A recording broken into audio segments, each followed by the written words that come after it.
나를 질투하는 사람은 은근히 이런 말을 한다. 그대들은 이런 말을 들어본 적이 있는가? 칭찬처럼 들리는데 왜인지 마음이 개운하지 않은 말. 고마워해야 할 것 같은데 어딘가 기분이 가라앉는 말. 그 자리에서는 별것 아닌 것 같았는데 집에 돌아와 혼자 앉아 되새기면 그제야 마음 한켠이 서늘해지는 그런 말. 나는 유배지에서 참으로 많은 말을 들었다. 나를 걱정한다는 말, 나를 위한다는 말, 나를 응원한다는 말. 그러나 그 말들이 입에서 나온 뒤에도 마음은 도무지 따뜻해지지 않았다. 처음에는 내가 마음이 좁은 탓이라 여겼다. 그러나 유배지에서의 세월이 길어질수록 나는 알게 되었다. 말이란 것은 뜻만으로 전해지는 것이 아니라는 것을. 오늘 이 자리에서 나는 한 가지를 전하려 한다. 질투하는 자는 결코 직접적으로 말하지 않는다. 그들의 말은 늘 애매하고 늘 부드럽고 늘 그럴듯한 이유를 달고 나타난다. 그 말의 정체를 알면 그대들은 비로소 흔들리지 않을 수 있다. 사람은 자신의 감정을 있는 그대로 드러내지 않는다. 특히 질투라는 감정은 더욱 그러하다. 질투는 부끄러운 감정이다. 내가 남을 시기한다는 사실을 스스로 인정하기 싫고 남에게 들키는 것은 더욱 견디기 어렵다. 그래서 질투하는 자는 그 감정을 감춘다. 그리고 말 속에 숨긴다. 나는 유배지에서 이것을 보았다. 처음 강진에 도착했을 때 나를 대하는 사람들의 말은 한결같이 정중했다. 걱정해준다 하고 위로해준다 하고 때로는 덕담도 건네왔다. 그러나 그 말들이 쌓이면 쌓일수록 나는 이상하게도 점점 작아지는 느낌을 받았다. 힘이 빠졌고 무언가를 해보려는 마음이 흐릿해졌다. 한참이 지나서야 나는 깨달았다. 그 말들이 겉으로는 나를 향하고 있었지만 실은 나를 그 자리에 붙들어두려 하고 있었다는 것을. 질투하는 자가 직접 공격하지 않는 이유는 간단하다. 직접 공격하면 상대가 알아채기 때문이다. 알아채면 맞설 수 있고 맞서면 싸움이 된다. 싸움이 되면 누가 질투했는지 드러나고 드러나면 스스로가 부끄러워진다. 그래서 그들은 공격 대신 말을 고른다. 상대가 스스로 무너지도록 만드는 말, 반박할 수도 없고 화낼 수도 없는 말, 오히려 고마워해야 할 것 같은 말. 그것이 질투하는 자가 가장 즐겨 쓰는 방식이다. 나는 유배지에서 온갖 사람을 관찰하며 알게 되었다. 칼로 사람을 해치는 자보다 말로 사람을 해치는 자가 훨씬 많다는 것을. 그리고 말로 해치는 자가 훨씬 오래, 훨씬 깊이 상처를 남긴다는 것을. 팔에 베인 상처는 눈에 보인다. 그러니 치료할 수 있다. 그러나 말에 깎인 마음은 눈에 보이지 않는다. 어디서 다쳤는지조차 알 수 없으니 치료할 수도 없다. 그것이 가장 무서운 이유다. 그래서 나는 오늘 이 자리에서 그 말들의 실체를 하나씩 들여다보려 한다. 그 말이 어떤 모양으로 나타나는지, 어떤 방식으로 사람을 흔드는지를 천천히 살펴보면 그대들은 비로소 그 말에 끌려가지 않을 수 있다. 질투하는 자가 가장 먼저 꺼내는 말은 칭찬이다. 그러나 그 칭찬은 온전하지 않다. 무언가가 덧붙어 있다. 비교가 섞여 있거나 단서가 달려 있거나 듣고 나면 어딘가 미심쩍은 여운이 남는다. 나는 유배지에서 이런 말을 수없이 들었다. 선생께서는 대단하십니다. 저 같은 사람은 도저히 따라갈 수가 없지요. 처음 들으면 칭찬처럼 들린다. 그러나 그 말 속에는 한 가지가 숨어 있다. 저 같은 사람이라는 말이다. 그 말은 상대를 낮추는 동시에 자신을 낮추는 척한다. 그러나 실은 자신을 낮추는 것이 아니다. 그 말을 들은 상대가 스스로를 돌아보게 만드는 것이다. 내가 정말 대단한가? 아니면 저 사람이 나를 비웃고 있는 것인가? 그 의심이 싹 트는 순간 칭찬은 이미 칭찬이 아니게 된다. 또 이런 말도 있었다. 요즘은 선생처럼 하시는 분이 드물지요. 참 보기 드문 경우입니다. 이 말도 마찬가지다. 겉으로는 희소하다는 뜻이지만 속으로는 그대는 일반적이지 않다는 말이다. 일반적이지 않다는 것은 때로 칭찬이 되지만 때로는 어딘가 이상하다는 뜻이 되기도 한다. 질투하는 자는 바로 그 경계를 노린다. 칭찬인지 비꼼인지 알 수 없는 그 경계. 그 자리에서 화를 낼 수도 없고 반박할 수도 없는 그 위치.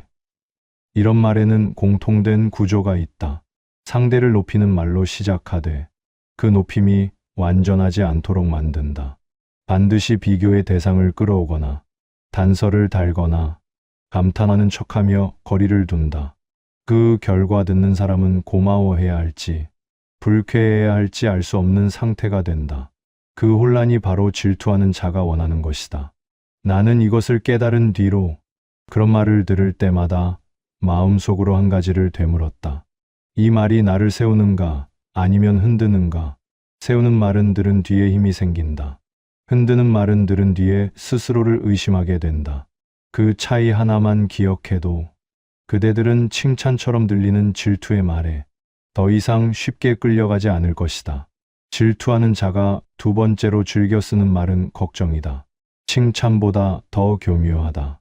칭찬은 그래도 기분이 좋은 척이라도 할 수 있지만 걱정은 거절하기가 더 어렵다. 걱정해주는 사람에게 화를 내면 도리어 내가 이상한 사람이 되기 때문이다. 나는 유배지에서 무언가를 시작하려 할 때마다 이런 말을 들었다. 선생, 지금 이 상황에 그런 일을 하시렵니까? 괜히 나섰다가 더 어려워지시는 것은 아닌지요. 듣는 순간에는 진심 어린 걱정처럼 들렸다. 그러나 그 말의 속을 들여다보면 전혀 다른 뜻이 담겨 있었다. 지금 그대의 처지를 알고 있는가? 그 처지에 그런 일을 하는 것은 어울리지 않는다. 걱정의 말 속에는 한계를 심어두는 뜻이 있다. 그 한계는 상대를 향한 것이 아니라 상대의 가능성을 향한 것이다. 그대는 지금 이것을 할 수 있는 사람이 아니라는 것. 그대의 처지, 그대의 형편, 그대의 능력이 그것에 미치지 못한다는 것. 그 말을 듣고 그냥 넘기면 아무 일도 없다. 그러나 한 번, 두 번, 세 번 반복해서 들으면 어느 순간 그 말이 내 안에 뿌리를 내린다. 그 사람 말이 맞는 것 아닌가? 내가 무리한 것 아닌가? 그렇게 스스로 멈추게 된다. 질투하는 자는 바로 그것을 원한다. 상대가 스스로 포기하는 것. 자신은 아무것도 하지 않았는데 상대가 알아서 주저앉는 것. 또 이런 말도 있었다. 참 잘하셨습니다. 저는 선생께서 그것을 놓치실까봐 내심 마음을 졸이고 있었습니다. 이 말은 더 정교하다. 칭찬으로 시작하지만 뒤에 따라오는 말이 전혀 다른 뜻을 심는다. 내가 그것을 놓칠 수도 있는 사람이었다는 것. 누군가 걱정해주지 않았다면 위태로웠을 수도 있다는 것을 슬며시 심어두는 것이다. 잘 해냈다는 말을 들었는데 왜인지 스스로가 작아지는 느낌이 드는 것은 바로 그 때문이다. 그렇다면 왜 많은 사람이 이 말을 진심으로 착각하는가?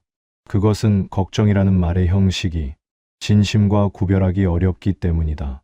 진심으로 걱정하는 사람도 같은 말을 할 수 있다. 그러나 나는 유배지에서 오랜 시간을 보내며 그 둘을 가르는 한 가지를 발견했다. 진심으로 걱정하는 사람은 걱정한 뒤에 방법을 함께 찾는다. 그러나 질투하는 자는 걱정만 하고 그 자리를 떠난다. 말이 끝난 뒤를 보라. 그 사람이 그대의 곁에 남아있는가? 아니면 걱정만 남겨두고 사라졌는가? 그것이 진심과 질투를 가르는 자리다. 질투하는 자가 가장 즐겨 쓰는 세 번째 말은 농담이다. 칭찬보다 교묘하고 걱정보다 더 빠져나가기 쉽다. 화를 내면 농담도 못 받아들이는가 하고 되려 그대가 좁은 사람이 되어버린다. 반박하면 그냥 한 말인데 왜 그리 심각하게 받아들이는가 하고 그대가 예민한 사람이 되어버린다. 질투하는 자는 그것을 알고 있다. 그래서 농담이라는 형식을 고른다. 나는 유배지에서 이런 말을 들었다. 선생은 또 그 일을 하고 계십니까? 참 지치지도 않으시는군요. 하하. 웃음이 섞여 있었다. 자리에 있던 사람들도 함께 웃었다. 나도 웃어 넘겼다.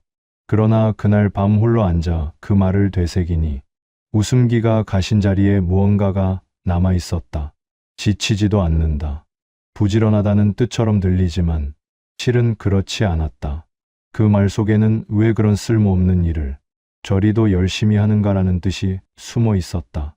내가 하는 일을 가치 없는 것으로 만들면서도 웃음으로 덮어두었던 것이다. 또 이런 말도 있었다. 선생은 늘 그러시지요. 하하, 역시 선생다우십니다. 역시라는 말과 선생답다는 말이 함께 쓰였다. 언뜻 들으면 인정하는 말 같다. 그러나 그 말 속에는 그대는 언제나 그런 식이다라는 뜻이 담겨 있다. 변하지 않는다는 것, 늘 같은 방식으로 행동한다는 것. 그것은 때로 칭찬이 되지만 때로는 융통성이 없다, 고집스럽다는 말이 되기도 한다. 질투하는 자는 바로 그 경계에 말을 세운다.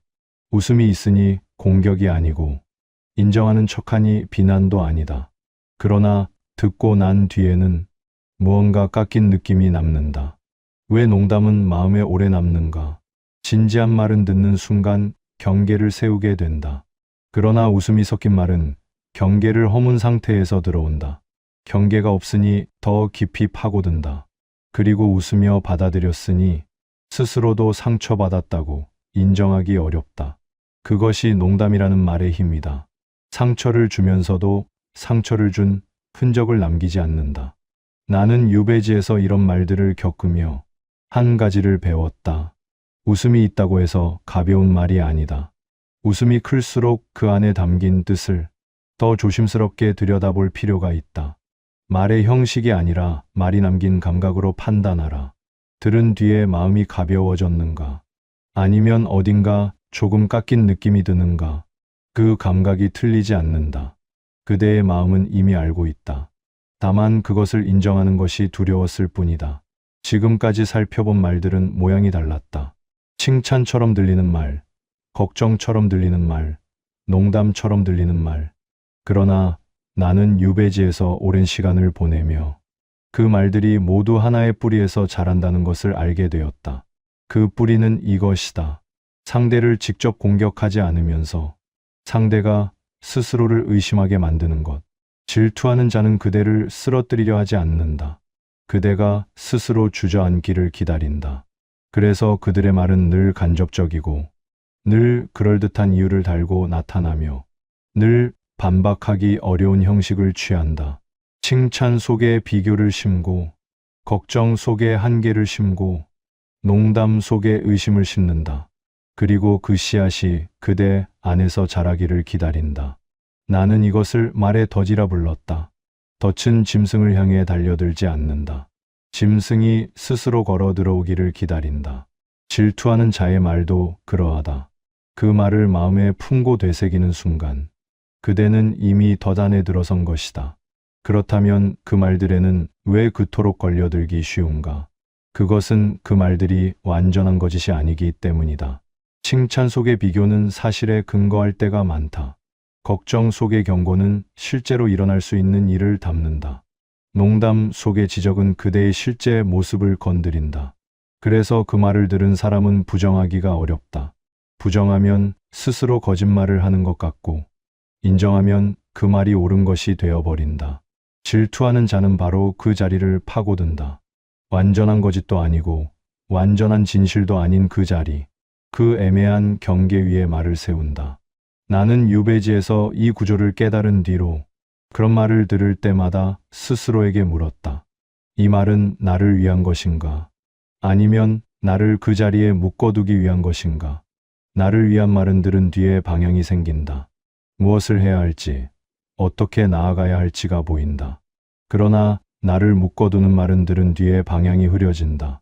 해야 할 일을 앞에 두고도 발이 무거워지고 잘 되던 일도 다시 돌아보게 된다. 그 차이가 느껴진다면 그대는 이미 그 말의 정체를 알아챈 것이다. 질투하는 자의 말은 그대를 향하지 않는다. 그대의 발걸음을 향한다. 그 발걸음을 느리게 만들고 그 발걸음을 멈추게 만드는 것. 그것이 그들이 말을 꺼내는 이유다. 그러나 발걸음을 멈출지 말지는 그대가 정하는 것이다. 그렇다면 그대들은 어떻게 해야 하는가? 그 말을 한 사람에게 따져 물어야 하는가?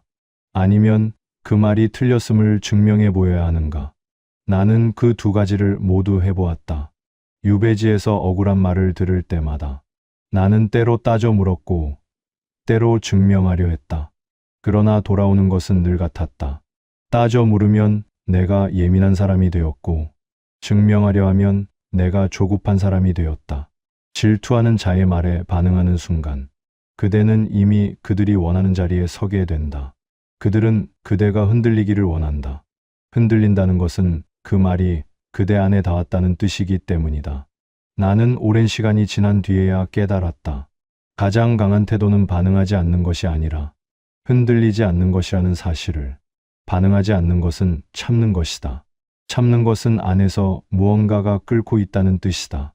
끓는 것은 그 말이 여전히 힘을 갖고 있다는 뜻이다.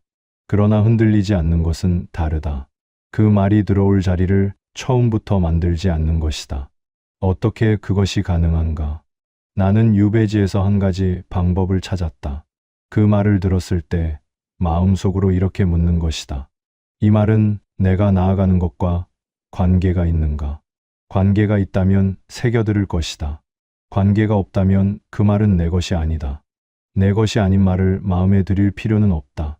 사람들은 흔히 그런 말을 들으면 그 말이 맞는지 틀린지를 먼저 따진다. 그러나 그것이 먼저가 아니다. 먼저 물어야 할 것은 이것이다. 이 말이 나를 위한 것인가, 아닌가? 나를 위한 말은 불편하더라도 방향을 준다. 나를 위하지 않는 말은 아무리 그럴듯해도 그대의 발걸음에 도움이 되지 않는다. 나는 또한 이것을 보았다.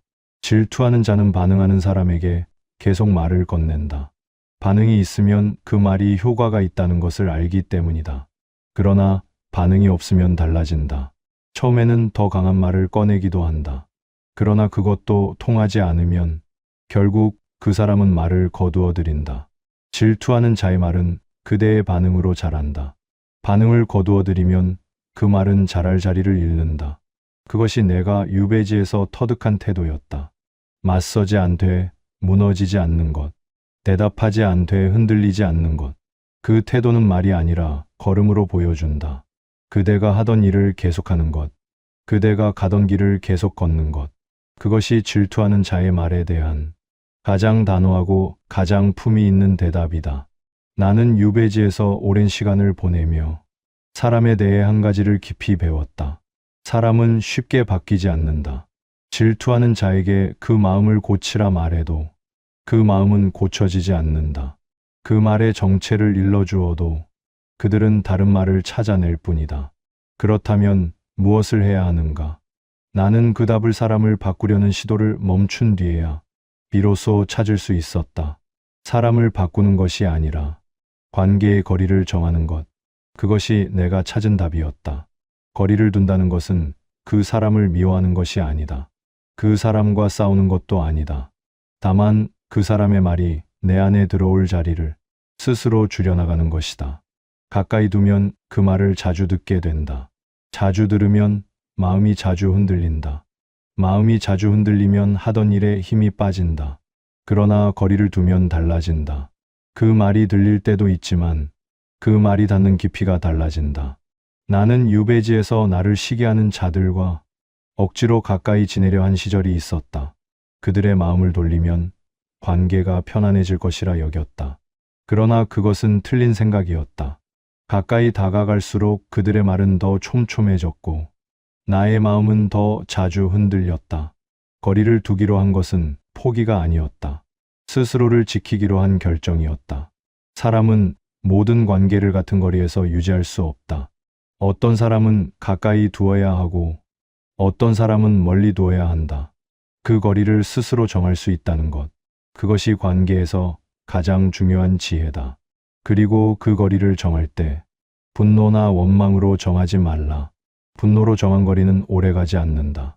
분노는 가라앉으면 다시 가까워지고 싶어지기 때문이다. 원망으로 정한 거리는 스스로를 지치게 한다. 원망은 그 사람을 멀리하는 동시에 그 사람을 마음속에 붙들어 두기 때문이다. 거리는 고요하게 정해야 한다. 이 사람의 말이 나의 길에 도움이 되는가? 그렇지 않은가? 그 하나만으로 정하면 된다. 나는 이것을 깨달은 뒤로 유배지에서의 나날이 조금씩 달라졌다. 같은 자리에 있어도, 같은 말을 들어도 마음이 예전처럼 흔들리지 않았다. 사람의 품격은 어떤 말을 하는가에서 드러나지 않는다. 어떤 말에 흔들리지 않는가에서 드러난다. 그리고 어떤 관계를 가까이 두고 어떤 관계를 멀리 두는가에서 드러난다. 그대들이여, 모든 말을 마음에 들일 필요는 없다. 모든 사람을 같은 거리에 둘 필요도 없다.